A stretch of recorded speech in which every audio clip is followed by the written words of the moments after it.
My boyfriend put a girl through the same trauma I went through. I talked to him last night, and laid out how everything made me feel, from how what he did deeply disturbed me and reminded him how it tied back to a lot of what I went through. All he could say was that he made his peace with the girl and that it's his past and I need to stay out of it. He said he really did like her, said he didn't even want to do it but that she kept asking him to do it. He caved. They were together for 2 weeks and this happened on their first date. He knew it was her virginity, and he knew the age gap could account for this behavior. He said she was needy after he took her virginity and the distance was enough to where those two factors made him not want to see her again, so he gave up and ghosted her. I asked if he maybe thought her neediness had something to do with him telling her she was the one, as well as being the guy to take her virginity, and he said it didn't justify her behavior in his head.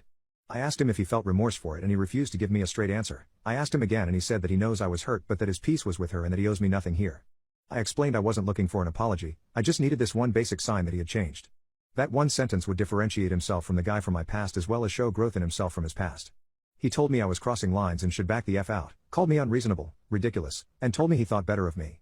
So I told him I'm not going to force him, if this one question is enough to be a crossed boundary for him, and that if this is an unreasonable ask, then I believe we should see other people. He immediately began begging me to change my mind, alternating back and forth between yelling at me and calling me names and apologizing and saying he was sorry. He told me I was crazy and embarrassing myself. I've blocked him. Update 2. In the time since I posted this I've had to block him on 2 alt socials, but I also would like to take a moment to say I got some minor satisfaction from this. He ruined this girl's reputation by bashing her to his friends, calling her obsessive and crazy. None of his friends knew he took her card and ghosted her. Apparently it had gone so far beyond that, not only did he call her names, but at one point she had been depressed and texted him asking him to help her. She said she was suicidal and felt worthless and just needed him to acknowledge her. He sent this screenshot around and laughed at her. The only reason I've just found all this out is because his best friend just texted me asking what was going on, and called me messy, but I laid it out to him. He informed me that he genuinely thought this girl was just unstable and joined in laughing at her when my now ex first ditched her. He thinks it's beyond effed up what he did, and when I explained its relation to me he said he's unhappy I'm leaving but that he doesn't blame me. This friend has also had experiences in the past with being used and said he needed to talk to my ex. I'm leaving that to him, I just feel like it's come full circle. I've ghosted him and I think I might have ruined his name. I'm hurt but I think I've gotten a little satisfaction. I completely ruined my son-in-law's bachelorette party. My life, and my parents' marriage, was ruined because of an MLM. What happened was, my mother joined a supplement MLM, got way into it, drained both my and my brother's college funds, he's 33, and went into tens of thousands of dollars of debt, to maintain her rank. When my father was injured and had to take some time off work, the house of cards she built came tumbling down. We went from a loving home with 2 parents, a nice house in the suburbs, and at least $20,000 in a college fund, to our parents divorcing because she refused to leave the MLM, having to live in a crappy basement in our grandparents' house, and facing the reality of taking student loans if we want to go to college, as well as having to work as young teens, to help provide for our family of 3. So, suffice to say, I hate MLMs with a passion. Now to the situation. My brother is marrying his fiancée of 4 years and 2 weeks. Last Saturday, I was invited to her bachelorette party. She said that she wanted a low-key night at her home, with some food, some alcohol and some fun games.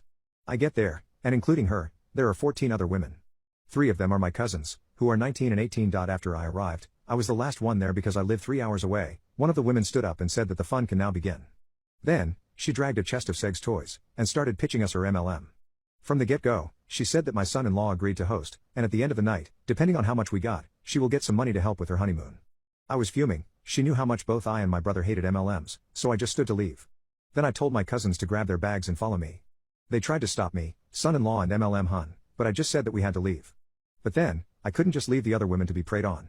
So I went on a rant about MLMs, how scammy they are, how I bet after playing them with alcohol, they will be pressured into buying stuff they didn't want, as well as joining this pyramid scheme. My son-in-law was teary by then, screaming at me to just leave, and that I ruined her bachelorette party. I grabbed my cousins and left. And while I felt a bit bad about ruining her night, I did not feel bad about standing up to a scammer at all. My brother says that while he completely understands where I come from, and that he had a really big fight with her, I should have just left with my cousins, without ruining the night altogether.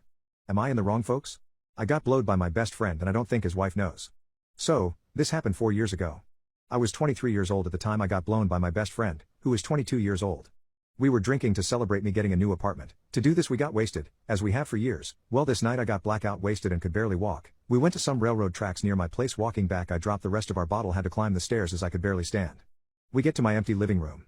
I grab a pillow and fall asleep for a minute. When I wake up my friend is pulling my pants down. He then says I have a nice long dong and blows me. I pass out again because I don't really remember it. After that, the next thing I remember is me and him fighting, and I'm trying to call someone and he keeps asking why and keeps trying to grab my phone and I keep pushing him away. I black out again and then wake up in the bedroom in completely different clothes. The next day I told him I don't remember anything and asked what happened and he said nothing. I just went to bed.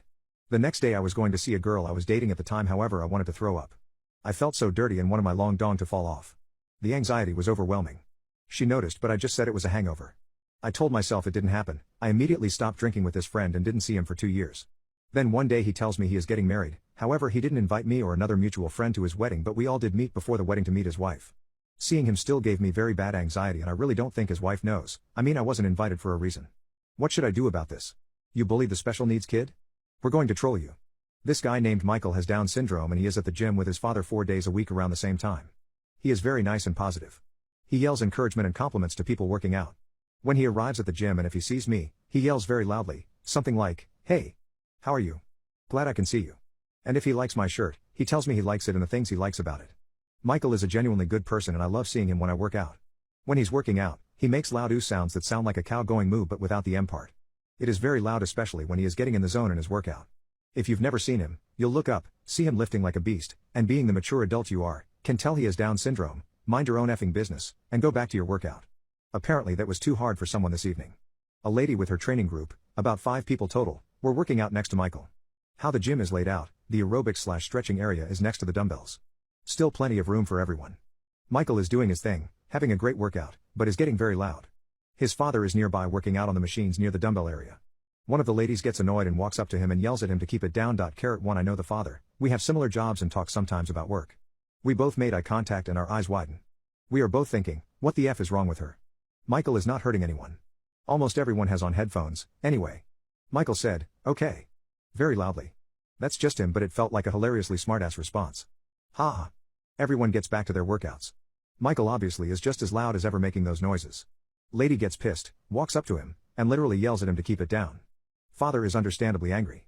Walks up to her, tries to explain to her that he's special needs and doesn't mean to be loud. They argue for a bit. I couldn't hear everything they said, but the conversation ended when the father yelled extremely loudly, "He's Rita DD hat the F do you want from US?" Everyone stops working out and looks at her. Her face turned bright red and she sulked away. Everyone goes back to their workouts.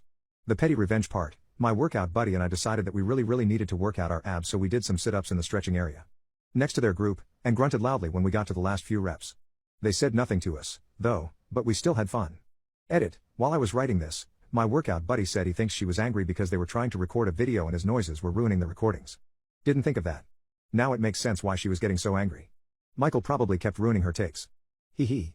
My husband started acting strangely upon my sister's pregnancy announcement. I feel like I'm going crazy here thinking about it. My husband and I were at my parents' house for dinner. All was going well. We were talking, laughing and eating. But as soon as my sister got from her seat and announced her pregnancy, I noticed at first that my husband got quiet, didn't get up to congratulate her since the rest of us did, and just kept staring at her towards her. I'm not entirely sure. I repeatedly asked if he was okay and he mumbled about feeling a bit sick. That was strange because he was perfectly fine that day. Literally, moments later he started throwing up. Like I had no idea what was happening with him. He sat on the bathroom floor near the toilet just looking down and refusing to let me help him up to wash his face. I kept asking him if he was okay but no response. My family were worried about him and I had to take him home. I checked his temp and blood pressure but all were normal. Still complete silence on his part. He went to sleep shortly after and in the early morning at 5:30. I woke up to the sound of him crying in the shower. I rushed in asking if he was okay but still no response other than tell me he needed a minute with himself. I almost lost it demanding he explain what was going on and he told me he was just feeling overwhelmed. From what? He's not the type who gets stressed out from work or anything of the sort. This is just so strange and out of character of him. He got dressed and left then refused to even talk about it. I can't help but feel like this reaction was triggered by my sister's pregnancy announcement since this is all started right after she made it. What makes me feel so horrible is the fact that my sister once implied that my husband was her type and hoped to get someone like him. She has a boyfriend, by the way. This could be nothing, but I can't shake this weird feeling about what happened.